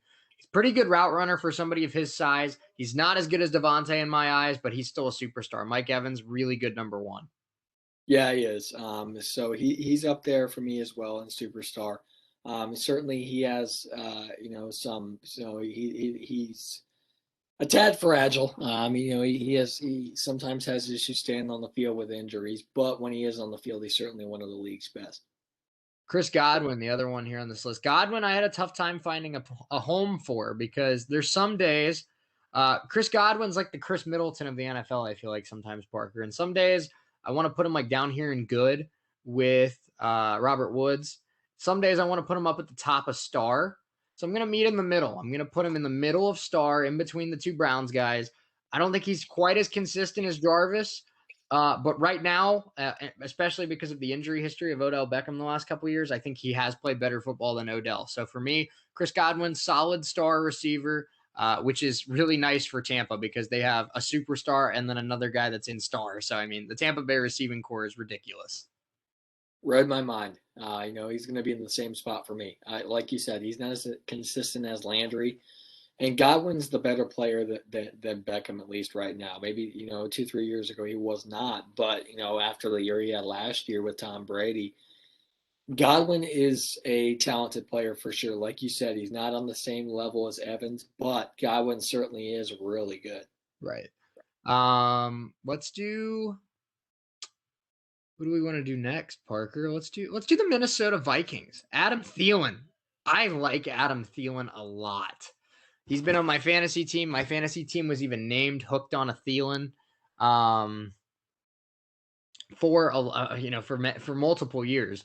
So me and Adam Thielen go way back. He's going to be in star for me. I'm trying to decide where I want him in star. I think I'm going to put him ahead of Beckham, ahead of Godwin. I think you could argue that Thielen was the better player over Landry until like the past 2 years. I think Landry's had a better past 2 years than Thielen. I'm going to give Thielen the benefit of the doubt and put him here. But I think Thielen and Landry are neck and neck. I think you could go either way. They are. I'm going to put him ahead of Landry as well, because I think he's very consistent. Kirk Cousins and Baker Mayfield are very similar quarterbacks in how they play and their talent level. And I think Thielen's done more than Landry has done in the last couple seasons as far as being consistent goes. So he's going to be in the same spot for me. Justin Jefferson, Parker, I'm going to be real with you here. Justin Jefferson, by the end of the year, could be in superstar, and there's no doubt about that. But as of right now, I want to pay some respect to some of these guys that have been in the league a little bit longer. It's only been 1 year. Yes, it was a historically good year, but it's only been 1 year. I'm going to put him at the end of star. I think he's a star receiver, but I'm going to put him behind all these guys because I need to see a little bit more from Justin Jefferson. But by the end of the year, I wouldn't be surprised at all if he was at the top of star or even in superstar. He's that good. Yeah, I'm going to put him ahead of Beckham. Okay. I think that, based on the year that Jefferson had last year, like he said, he's poised to be a superstar very soon. Certainly, I understand where people are coming from. Like, it's just 1 year. We need to see more, and I get that. But the year he had is certainly deserving of putting him in the star category. So I think he's going to be ahead of Beckham for me. Okay. Let's do the Baltimore Ravens next. Hollywood Brown. Hollywood Brown for me, I had a lot of expectations for Hollywood coming out of college. I loved his speed. I loved his route running. I loved his deep play threat. Had moments, but he's been not what I wanted him to be. He's still going to be in good for me. I'm going to put him ahead of Chase and Smith, but he's going to be behind Claypool because as of right now, I think if I was picking who I wanted on my team, I'd pick Claypool over Hollywood Brown. I would too. Mm, I'm gonna put him probably in the same spot. I toyed with the notion of putting him in backup, but I can't put him below those rookie receivers. So Yeah. I'm gonna put him in the same spot. I need to see more from Hollywood Brown. It doesn't help that you have a running back playing quarterback, but that is he certainly had a lot of talent coming out of college. And he still does. I just need to see more from him. Yeah, no doubt about it. Let's do Willie Snead. Willie Snead is going to be my lowest ranked receiver that we've done so far. I'm going to put him in backup. He is not horrible. He's had moments. He's a decent route runner, but he doesn't have game changing speed. He doesn't have game changing athleticism. He's just kind of a meh receiver. He's a depth piece. And it's not, that tells you that the Ravens receiving core needs to be improved, that he's their second best receiver. He should be, their fourth best receiver. Yeah, I like Willie Snead a lot. I do. This is tough for me. I'm honestly going to put him ahead of Lazard in backup. Um, Okay. I'm a big Willie Snead fan. I loved him in New Orleans, and he's been good in Baltimore as well. So he's going to be in front of Lazard for me. And certainly, if he has a rough year, he's knocked down. But um, yeah, I'm a big Willie Snead fan, and he's going to be at the top of backup. I think that's fair because he definitely does have more experience than Lazard. I think Lazard for me has a higher ceiling, but if we're ranking it based on like right now, I'd put Snead ahead of Lazard as well. So let's do next the how about the New Orleans Saints? Michael Thomas. Michael Thomas is a superstar for me. This is the tough one. I'm not putting him ahead of Devontae Adams, but do I put him ahead or behind Mike Evans? I'm going to put him behind Mike Evans. I think Mike Thomas puts up really, really good numbers. He's obviously one of the best receivers in the NFL, but I don't think he offers as much as Mike Evans does. He's a great route runner, a better route runner than Mike Evans, but they have about the same speed, and Mike Evans is a much better deep threat and a much better go-getter of the football. So for me, Mike Evans just ever so slightly edges out Michael Thomas in superstar. Yeah, I'm with you. He was out most of the year last year, but I still think he has all the talent in the world. He's proven that he's a really talented receiver, really big guy. Can go up and get the ball from like at least very similar to Evans in that he can go up and get the ball to against any corner in the league. Mm. So I like Mike Evans a lot. He's a superstar for me as well.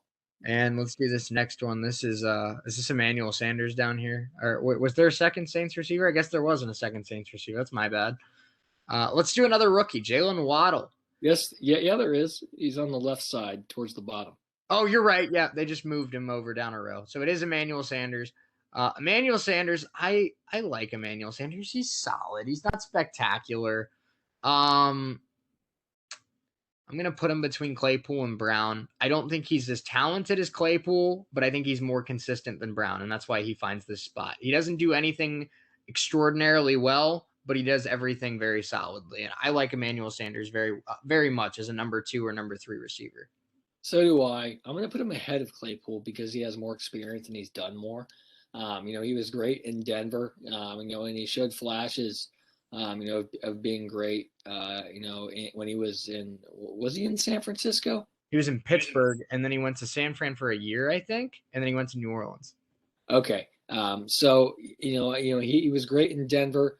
He showed flashes of being good in Kyle Shanahan's offense, but he's done good things in New Orleans as well. So he's behind Woods for me, but ahead of Claypool. Okay, that's very fair. Let's do Jalen Waddle. Let's get back to the rookies. Waddle, I think Waddle is going to be the worst of the three rookies we talked about so far, but I don't think that means he's going to be bad. I just think he's going to be used as more of a gadget player his first year, if that makes sense. Like wide receiver screens, like wildcat, like kick returns, stuff like that. I don't know if he's going to be a traditional receiver in the way that these two are going to be used in Chase and Smith. So I'm going to put him in backup behind Lazard and behind Snead, not because I don't think Jalen Waddle is going to be a good player down the road, just because I think he's going to kind of be, in the shadow of Devontae Parker in his rookie season. I think so too. He's going to be in the same spot for me. Personally, I think the Dolphins drafted Waddle too high. I would have picked him probably around 15. And he had a really nasty leg injury while at Alabama. He like shattered his leg. He did, and so I'm interested to see how he comes back from that and how he's used in Brian Flores' offense. So, like you said, I think he'll be more of a punt kick return guy. He's very quick, so he'd be good for that. But like you said, I think he's going to be used, as a third or fourth guy early on. And if he has a good year, surely he'll be bumped up. But as of right now, he's a backup tier player. Let's get this guy out of the way because he's the only guy on this team on the list. And he's going to be my number 2 guy right behind Devontae Adams. It's the Kansas City Chiefs. I'm talking Tyreek Hill. Tyreek Hill's the fastest receiver in the NFL. Tyreek Hill has game-changing speed, and he's also a really solid route runner. Anytime this guy has the ball in his hands, he's a threat to go to the end zone. He's been a great player to have on my fantasy team in years past. And I have him right behind Devontae Adams. I think he's a top 3 or 4 receiver in the NFL. I love Tyreek Hill. Yeah, and he's really good. Your Instagram handle can't be Cheetah for no reason. Right, exactly. The dude's insanely quick. And we know how good he is. Everybody knows how good he is. He's going to be in a similar spot for me. I'm going to put him ahead of Thomas, but behind Evans. Okay. I think Evans is the better player, just because, and speed's not everything for me. Yeah. Certainly, Tyreek Hill's really fast, but I think Mike Evans is the better route runner, and he's more physical. So I think he's going to be in between Thomas and Evans for me. That's fair. That's very fair. Let's get another superstar guy on this list. And we'll go to the Buffalo Bills. Stephon Diggs. Diggs is a great route runner. Diggs has had a really, really, really good year with the Bills. And even his last year at the Vikings was really, really good. I'm going to put him in between Hill and Evans on my list. Only reason why he's ahead of Evans is because of his ability to stay on the field. He's been on the field a little bit more than Mike Evans. I think they're both very similar in how they impact the game. And the reason why I have him slightly behind Tyreek is because I feel like Tyreek can take over a game a little bit more than Stephon Diggs does. I feel like, and that's not necessarily Diggs' fault. I feel like that's a lot of the times it's just Josh Allen that takes over the game instead of Diggs. But it feels like every time the Chiefs have a big play, it's almost always Tyreek Hill. And that's why he kind of holds down that second spot for me. I just feel like he's a game changer. Yeah, he is, and I like Diggs a lot. I loved him in Minnesota. He's been great in Buffalo. So he's going to be in the same spot for me, ahead of Evans, behind Hill. He's certainly a talented receiver, led the league in yardage last year, I believe. So he's a superstar for sure. Cole Beasley. I like Cole Beasley a lot. Really good route runner, great hands, decent speed. He's undersized. I believe he's only like 5'9", but he's made a nice NFL career out of it. And he's a very similar player to Sanders for me. I think Sanders is a little bit better, but Beasley's going to be in a very similar spot for me and good. Yeah, he is. I think him and Sanders are neck and neck. Beasley's had, really, a really great career. He was good in Dallas. He's been good in Buffalo, and he's a solid number 2 to Diggs. I like Cole Beasley a lot. All right, let's finish up the Bengals receivers. We started with Chase, so let's do Boyd and Higgins. We'll start with Tyler Boyd. I'm a big Tyler Boyd fan. I think this is, I'm a Bengals fan, so obviously I'm a big Tyler Boyd fan. But I think this is one of the more underrated receivers in the NFL. He's a great route runner, great slot receiver. He always makes big catches. He's got so many clutch touchdowns over the last 3 years. He for me is going to be right at the top of good with Robert Woods. I'll give Woods the nod ever so slightly. But I mean, Tyler Boyd's the kind of dude where I think he's going to have another big year this year under Joe Burrow. He could be at the end of star next year. I don't know if I agree with the second part of that, but I still think Boyd's a talented receiver. He's going to be in the same spot for me. Um, I don't know if he becomes a star by the end of the year. Certainly, beyond is a possibility. But I like Tyler Boyd as well. I think he certainly has talent and he's deserving of the number one spot on this team. So Boyd's in the good tier for me also. And T. Higgins, this one's tough. T. Higgins had better numbers as a rookie than Claypool did. But Claypool, I think, is the more physically imposing receiver. So I'm going to put Higgins behind Claypool for now. But these guys are neck and neck. Two of the better rookie receivers in the NFL. Obviously, Justin Jefferson had the best year of everyone last year, but two of the better young receivers in the NFL. And it's fun because they play on rival teams. But Higgins and Claypool both have really bright futures ahead of them, and they're about the same in terms of talent. They are, and I like Higgins a lot.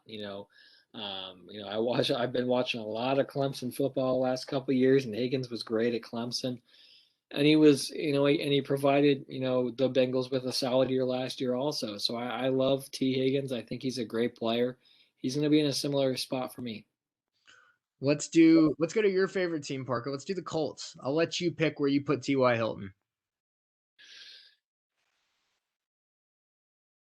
Ty, if this was 3 years ago, he'd be in star, possibly superstar. Mm-hmm. I'm gonna put him at the. Oh man, I'm gonna put him in between Boyd and Woods. Yeah. I think he's not as good as Woods is, but he still certainly has killer speed. He's a great route runner.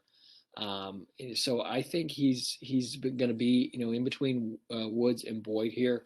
It'll be interesting to see how Frank Reich wants to use him with Carson Wentz. I think there's not going to be much difference. You just get him the ball and have him do what he does. But that's where he is for me. Yeah, I think that's very fair. I think that that's a good spot for TY. Michael Pittman, I don't know as much about. I know that he's had a lot of hype surrounding him. He was a second round pick. He's a big dude, 6'3", 6'4", kind of more of that, physical red zone threat compared to TY's route running and speed. But where would you put Pittman? I'm going to put him in between Claypool and Higgins. Okay. He showed flashes last year of being really good. He had an injury that sidelined him for like 4 or 5 weeks or something like that. But when he was on the field, a tremendous route runner, bigger wide receiver, which is what the Colts desperately needed, when they drafted him. So he's going to be in between Higgins and Claypool. Let's do the where should we go next? Let's do the Titans. AJ Brown. I like AJ Brown a lot. He's gonna be in star for me, and he's gonna be at the top of star for me. I really think AJ Wow. Brown, I like him. He is really good. He's for me, we'll get to this guy in a minute, but he's very, very similar in terms of my opinion of him in terms of talent to DK Metcalf. Yeah, I'm going to put him at the top of good. Okay. I think he certainly has all the talent in the world, but I think I just need to see more from him. So he's going to be the top of good. That's fair. Corey Davis, former Titan, now with the New York Jets. Corey Davis is solid. He's always had solid years, never really anything spectacular. So I think I'm going to put him right behind Boyd. I think Boyd's had better seasons, but I think they're about the same in terms of consistency. I'm not as high on Corey Davis as most people. I'm not. I'm going to put him in between Beasley and Hollywood Brown. Okay. I think he's okay. I just haven't seen flashes of great football from Corey Davis. Well, let's get to the newest Tennessee Titan, Julio Jones. Julio is still an absolute stud, even though he's in his 30s now. I love Julio Jones. I think this was a great pickup for the Titans. If we're talking about right now in the NFL, he goes in between Diggs and Evans for me. But if we're talking about resumes over a career, there might not be a better one than Julio Jones. Not at all. He's going to be. hmm, I put him in the same spot. I still think even though he's on the the back nine of his career here, um, he's still certainly talented. So he's going to be in the same spot for me. I love Julio Jones. He's great. Let's do the new number one receiver in Atlanta, Calvin Ridley. Calvin Ridley's really, really good. I like Calvin Ridley a lot. I can't put him in star because I don't think he's as good as guys like Jefferson and Godwin and Beckham yet, but he's trending in that direction. He's going to be at the top of good for me because even though he doesn't have the same amount of seasons to be as consistent as Robert Woods, he's very much trending up, and I think his talent outshines Robert Woods' at this point. Yeah, I think so too. I'm gonna put him in the same spot. I think Calvin really showed flashes of being good. I'm a big Calvin Ridley fan. I think Matt Ryan is the perfect quarterback for him. And he steps into a new role here that he's gotten a taste of a little bit before. So top of good for me also. Let's do the Seattle Seahawks, shall we? We'll start with DK Metcalf. Metcalf is really, really good for me. He's the closest thing I think the NFL has seen to Calvin Johnson since Calvin Johnson retired. Just big bruiser, deep threat, good speed, physical.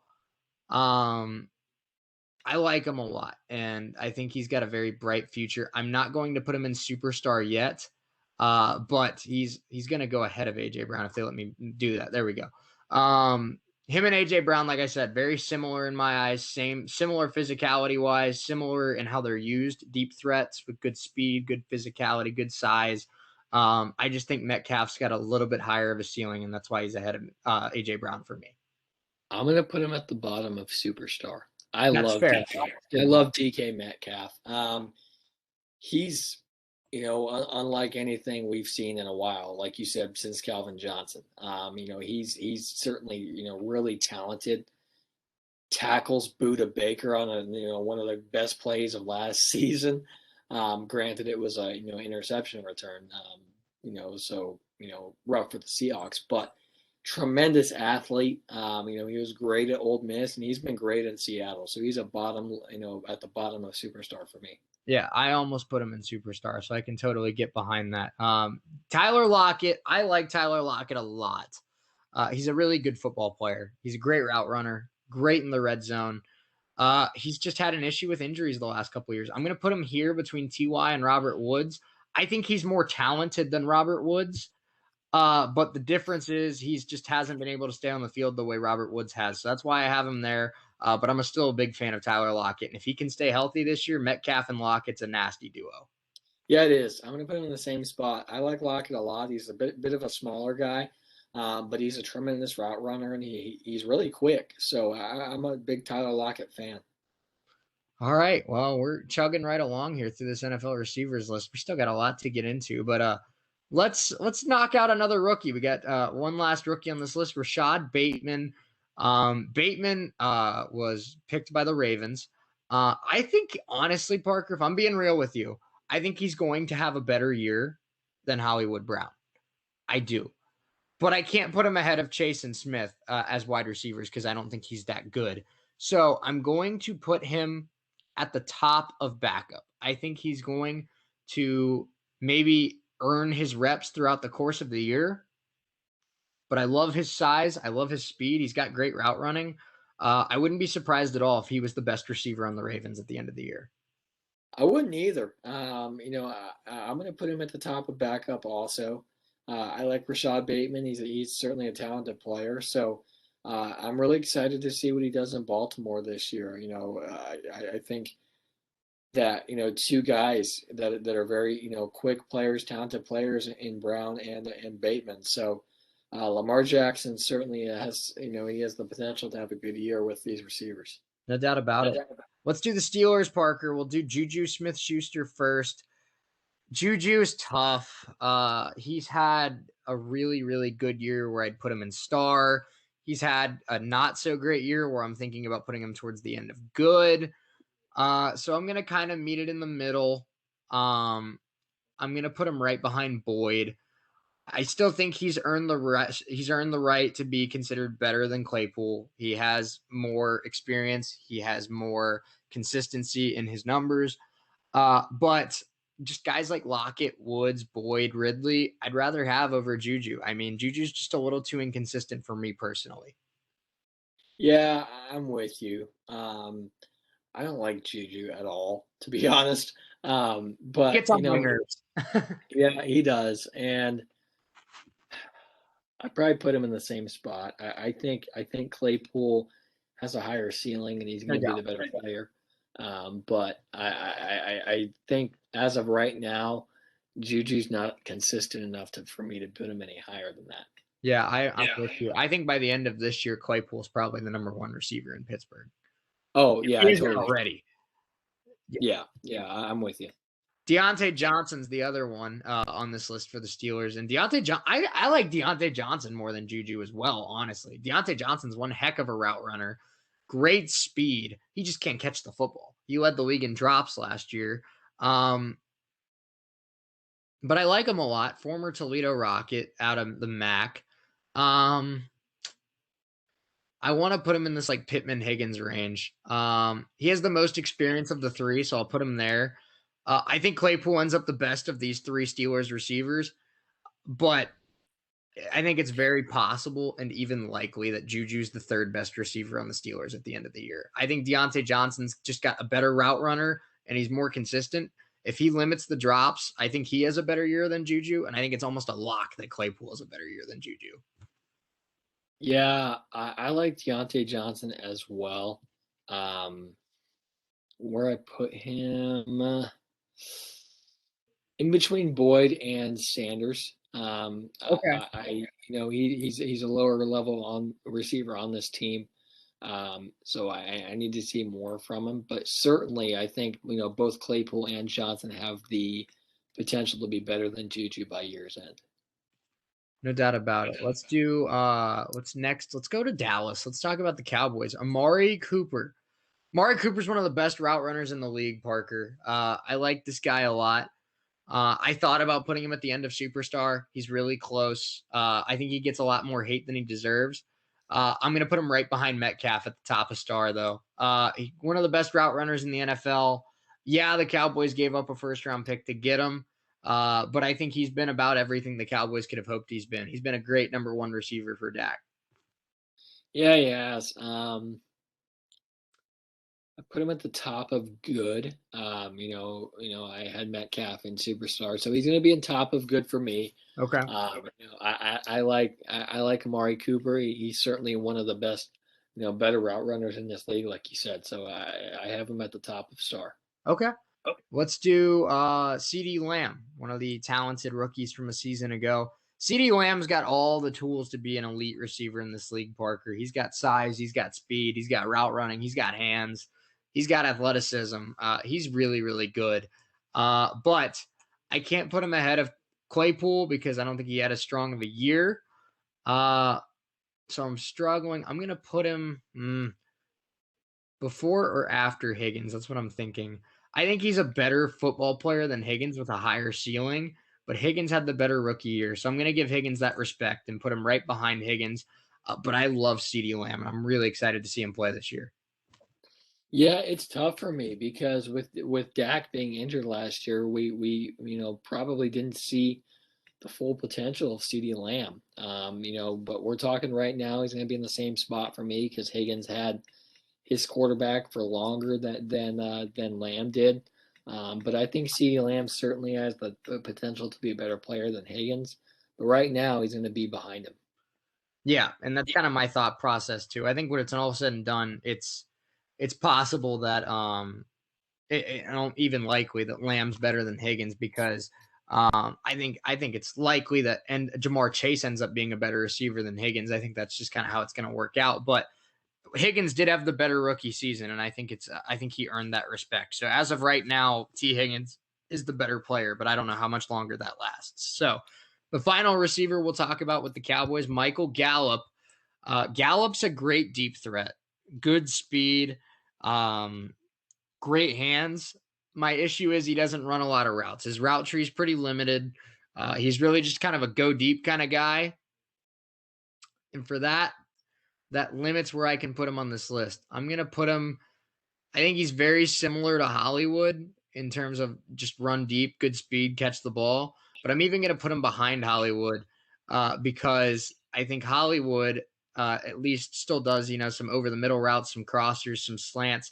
Gallup, and it might not necessarily be his fault. It's because Lamb and Cooper just run a ton of routes. But Gallup's literally, whenever he's on the field, it's just run to the end zone. And if you're open, Dak will throw you the ball. So good player, like him a lot, gets a lot of touchdowns, a lot of big plays because of his speed. But there's still some room for him to grow his game. Yeah, there is. I'm going to put him in the same spot because, like you said, Brown runs more routes than he does. But certainly, if he can develop into more of a better route runner, certainly he'll be bumped up this list. I think he has a higher ceiling than Hollywood. So I like Michael Gallup. He's more of a like you said, a deep threat, kick and punt return guy. But he certainly has the talent to be better than he is now. No doubt about it. I mean, I think that's if the first skill you learn in the NFL as a wide receiver is, run deep and catch touchdowns, that's not a bad first skill to have. So I'm sure the coaching staff's more than happy to teach you route running if you have speed and athleticism, which Gallup does. So I'm excited to see what he does this year. Let's do a couple of ex-Lions, Parker, and we'll start with Kenny Golladay. Golladay with the Giants. I like Golladay quite a bit. I wanted the Bengals to get him. He was rumored to be interested in the Bengals for a little bit, but he's really good for me. He's going to go in between. Oh, man. I was going to say in between Woods and Ridley, but now I'm second guessing myself and wondering if I put Woods ahead. I'm going to put Golladay ahead. It's really close. At the end of the day, I think that Galladay's more of a consistent threat. Woods has his really good days, and then Woods has his days where he only has, 30, 40 yards. Galladay's a pretty consistent bet to make at least a handful of big plays every game. Yeah, and that's why I'm putting him ahead of Ridley here at the top of Okay. the good. I think Galladay's the better player than Ridley right now. And he's proven that. If he has a good quarterback, which that remains to be seen in New York, but I like Galladay a lot. He's going to be at the top of good for me. Well, a guy I forgot to do when we did the Rams was Cooper Kupp. We did Robert Woods, and we forgot to do Cooper Kupp. So let's do Cooper Kupp really quick. Cooper Kupp's a star for me. I'm going to put him – him and Justin Jefferson, man. I think Justin Jefferson's got a higher ceiling, but as of right now, I think Cooper Kupp's the better player. So I'm going to put him ahead of Justin Jefferson and ahead of Beckham. I'll put him in between Godwin and Beckham. I like Cooper Kupp a lot. A great route runner, slept on speed, and really good hands. I mean, the Rams have two really, really good receivers, and in my opinion, Kupp's the better one, but they're both really good. Yeah, I think so too. I'm going to put him ahead of Beckham as well. Yeah, I'm a big Cooper Kupp fan. He's really talented, and I think he'll be even better with Matt Stafford. They found ways to use him in various roles. I know he's been a punt and kick returner, a slot guy, but I love Cooper Kupp a lot. Well, we've only got a few minutes left of the show today, so we're not going to be able to get to everyone on this list. So let's do the big ones left that we still got to do. We'll start with Devontae Parker. For me, Devontae Parker, I'm going to put he's too inconsistent for me to put way too high on this list. But I do think he's a better weapon than Corey Davis. So I'll put him behind Juju because I think they're both pretty inconsistent. But the difference for me is Juju had a better season. Juju's best season is better than Parker's best season. So that's kind of my thought process on that. I'm gonna put him ahead of Juju, behind Boyd. Okay. Because I have more of a sample size of what Devontae Parker has done. And granted, Devontae Parker has done it with a less talented quarterback. Mhm. And that goes a long way with me. So I'm going to put him ahead of Juju, behind Boyd. All right. Well, let's do see what other stars we got to get on this list. Let's do D Hop. This one will be easy. D Hop's a superstar. He's the second best receiver in the league for me, right behind Devontae Adams. So we'll get that one out of the way. D Hop's an absolute baller. Maybe the best leaping ability in the NFL, one of the best route runners, one of the best deep threats. He does everything at a high level. DeAndre Hopkins might be the best all around receiver in football. I think he is. I'm going to put him at the top of this list. He's going to be ahead of Devontae Adams for me. I Okay. love D Hop a lot, and I even more, even more than that. I love that Bill O'Brien traded him out of the AFC South. It makes me so happy that he did that. But yeah, I think Devontae, or not Devontae, but of course I think Devontae Adams is the second best player or receiver in the NFL. But I think D Hop's better than him, so he's going to be at the top of this list for me. All right. Let's get to a couple more stars while we still have a few minutes left in the show. Allen Robinson in Chicago. For me, Allen Robinson's really, really good. He's going to be ahead of Ridley and Galladay for me. Uh, Ahead of Galladay because I think he's more talented. Ahead of Ridley because I think he's done it for longer. Allen Robinson's a really, really good football player. Yeah, he is, and this one's I tough. might even put him at the end of. I might even move him up to the end of star. Like Yeah, he's almost earned that right. that's where I was gonna put him. He's a big guy, 6'5", really tall receiver. Depending on how Dalton or Foles or Fields, whoever the quarterback is in Chicago, Robinson's going to give them more help than they should need because he is that good. He is. Let's get to next. I want to do Terry McLaurin with the Washington football team. Terry McLaurin's an absolute baller, Parker. I might put him higher than you think, but he's going to go right behind Godwin for me. And by the end of the year, he might be ahead of guys like Godwin, Landry, Thielen. I mean, Brown. He might even be as high as the top of star by the end of the year. Terry McLaurin's trending up very fast. I think he's already a borderline top 10 receiver in this league. I think so too. I think he's really good. Oh, I'm gonna put him in between Cup and this bothers me because I think Jefferson's the better player.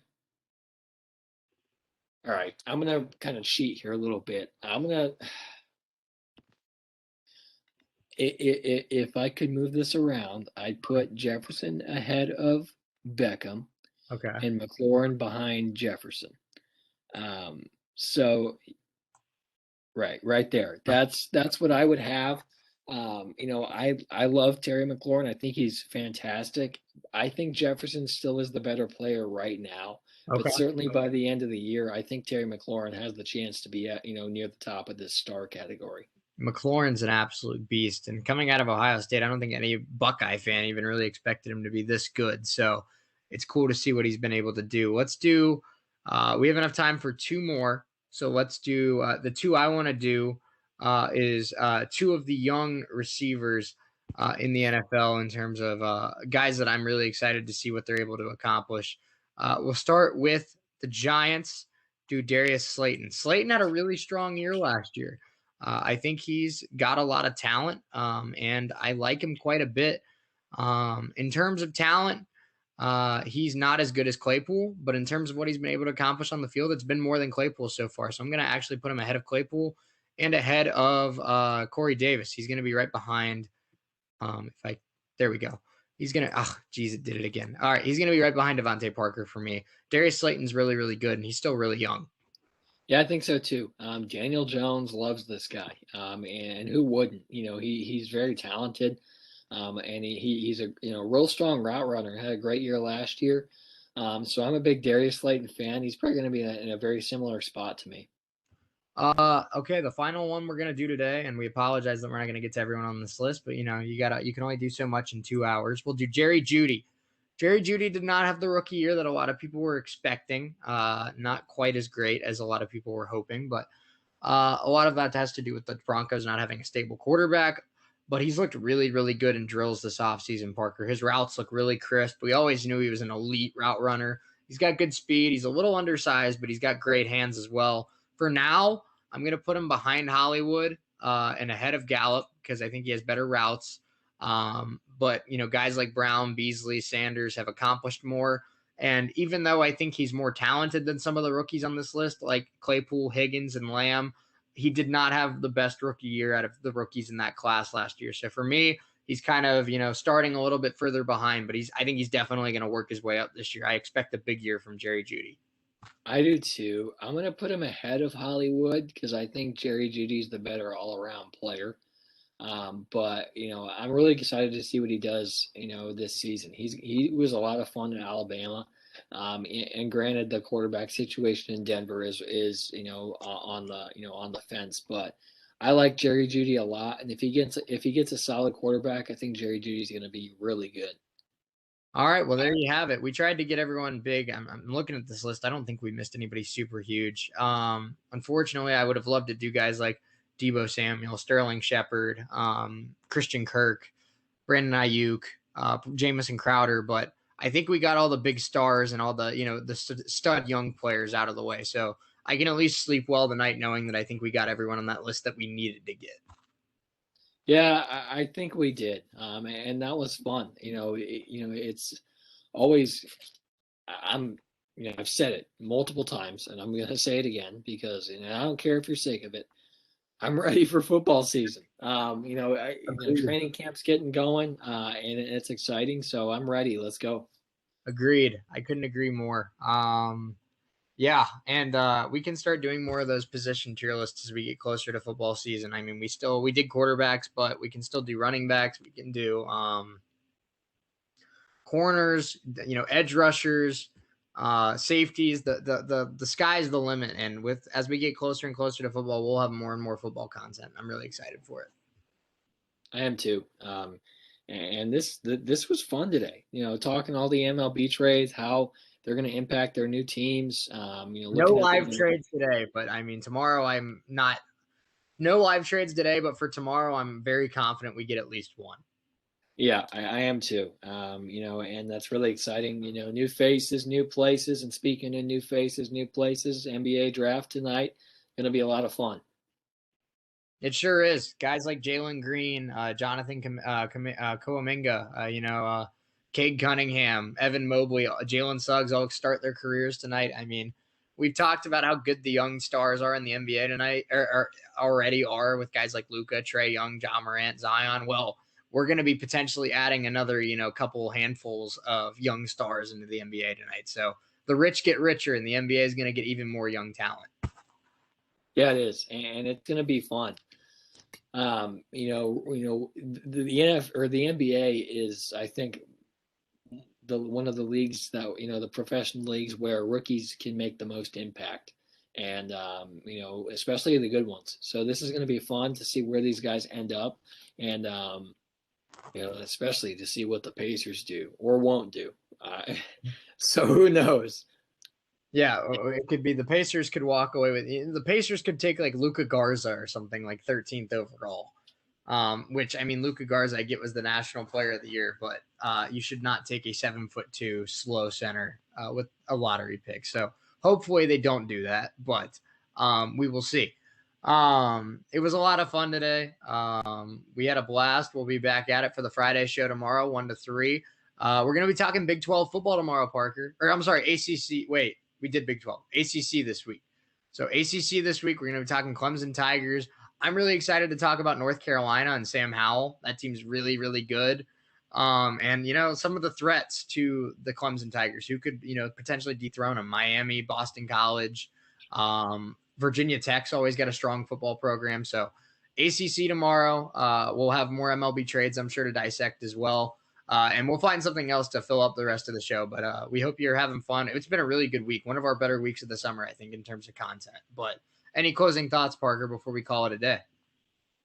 Well, no. There you go. You heard it here Uh, first. All right. Well, for Parker Testa back in Noblesville, we had an absolute blast. Thank you for hanging out with us here on WWSU 106.9 FM and YouTube. We'll be back at it for Friday tomorrow. So make sure you survive the rest of your Thursday. And we'll see you to kickstart the weekend tomorrow. Until next time, for Parker back in Noblesville, I'm Shea Neal saying so long and keep it real.